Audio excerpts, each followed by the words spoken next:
தான் கணவரோட கொஞ்ச நாள் சேர்ந்து வாழலன்னு சொல்றாரு கருப்பசாமி. என்னப்பா சேர்ந்து வாழலன்னு சொல்றாரு. எவ்வளவு நாள் வாழாம இருந்தீங்க? 2 வருஷம். 2.5 வருஷம் நம்ம வாழாம இருக்கணும் இல்லையா? நம்ம சும்மா மேல் மட்டமாக, அதாவது தான் கணவர் கொஞ்சம் ஓரளவுக்கு வந்த பிற்பாடு இது பண்ணாங்க அப்படியா? ஓரளவுக்கு ஸ்டேட்லரில் வந்த பிற்பாடு இல்லையா?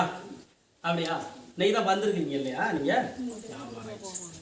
ஓ ஓகே. சரி கருப்பசாமி, அப்புறம் என்ன சாமி அப்படியா? நீ என்ன வேலை செய்கிற? தச்சு வேலை செய்யா? தச்சு வேலை நல்லா போகுதா? போயிட்டுருக்கா? வேற இன்னொரு வேலை என்னமோ செஞ்சாமே? நகை வேலை செஞ்சு. அவ்வளோதானா? அவ்வளோதானா? ஒரு வேலையில் ஒரு இதாக நிற்க மாட்டியாமே நீங்கள்? 6 மாதத்துக்கு ஒரு வேலை செய்வாமே. ஓ ரைட். என்னோட ஒரு 2 வருஷத்துக்கு முன்னால் வாக்கு வந்தியா நீ? 1 வருஷம் 1.5 வருஷமா?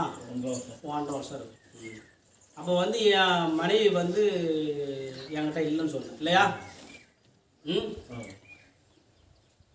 சில அறிவுரைகள் சொல்லிவிட்டு உன் மனைவி தான் என்னைக்கா இருந்தாலும் நான் பார்க்கணும், நீ வரல வேண்டாம் நான் சொன்னேன்.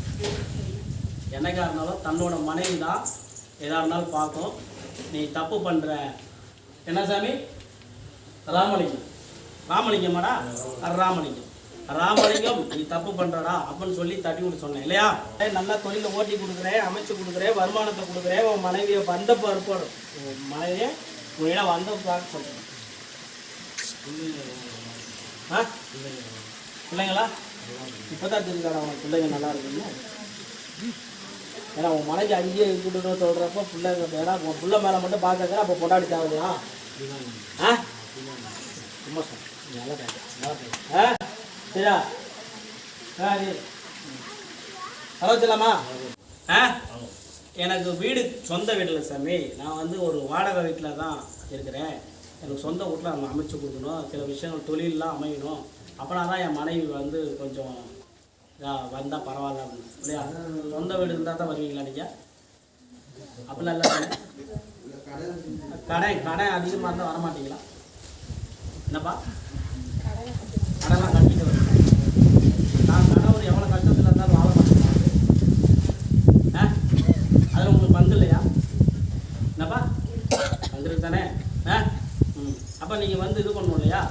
கொஞ்சம் கோப்பணும். நான் ஒன்று நீ என்ன பண்ணாலும் சரி உன் மனைவியை உன்னோட நான் சேர்த்து வைக்கிறேன்னு அன்றைக்கி நான் கொடுத்தனா கண்டிப்பாக வந்து அது உன்னோட வந்து சேரும்னா அதுதாண்டா உன் லைஃபு, அதுதாண்டா உனக்கு வாழ்க்கையில் எழுதிருக்குதான்னு சொன்னேன். நீ வந்து எவ்வளோ நாளா? 7 மாதம் ஆகுதா? நான் 1 வருஷத்துக்கு முன்னால் தான் சொன்னேன். 1.5 வருஷம்லாம் இருக்கேன். 1.25 வருஷம் புரியுதா? அது என்னமோ சொல்கிறாரு, வாய்க்கு வந்து சொல்கிறாரு. நீ இது பண்ணல, நீ நம்பலடா. நீ இங்கே நம்பினே நினச்சிக்காத. நம்புறேன் இப்போ நம்புறடா. உன் வீட்டுக்காரன் வந்த கூட நம்புகிறேன். அன்னைக்கு நீ நம்பலை. சில விஷயங்கள் ஏதோ வந்து சொல்கிறாரு, சரி ரைட்டு பார்ப்போம் அப்படின்னு. இப்போ உங்கள் வீட்டுக்காரன் 7 மாதத்துக்கு முன்னால் வந்ததுக்கப்புறம் தான் நீயே சரி அவர்கிட்ட போனால் சரியாக இருக்கும் அப்படின்னு சொல்லி வந்துருக்கிறீங்க. அப்படி தானே சொன்னாரா இல்லையா? பார்த்தா பற்றி எப்படி பேசுகிறா ராமலிங்கம்? ராமலிங்கம் நீ என்ன பேசுகிறாலும் தெரிஞ்சுக்கணும் புரியுதா? சரி இப்போ என்ன பண்ணும்? கடனெல்லாம் ஓரளவுக்கு அடைச்சி அடைக்கலையா? அடைச்சாச்சா? அப்படி தானே உத்தரவு கொடுத்தேன். திருப்பி மீதி அடைக்கணும் இல்லையா? அடைச்சிட்டு சொந்த வீடு வாங்கணுமா? இல்லை சொந்த வீட்டில் இருக்கணுமா? சொந்த வீட்டில் இருக்கணுமா? அதெல்லாம் வந்து மீட்டு கொடுக்கணும் இல்லையா? கொஞ்சம் சிக்கலில் இருக்குது, அதெல்லாம் மீட்டு கொடுக்கணும். மீட்டு கொடுத்து வாழ வச்சு கொடுக்கணும். சரி பா, சரி பண்ணிடுவோம். நல்லபடியாக வாழ வச்சுருவோம். கடனெல்லாம் கட்டி கொடுத்துட்றேன். போதும்ல? பார்த்துருவோம்.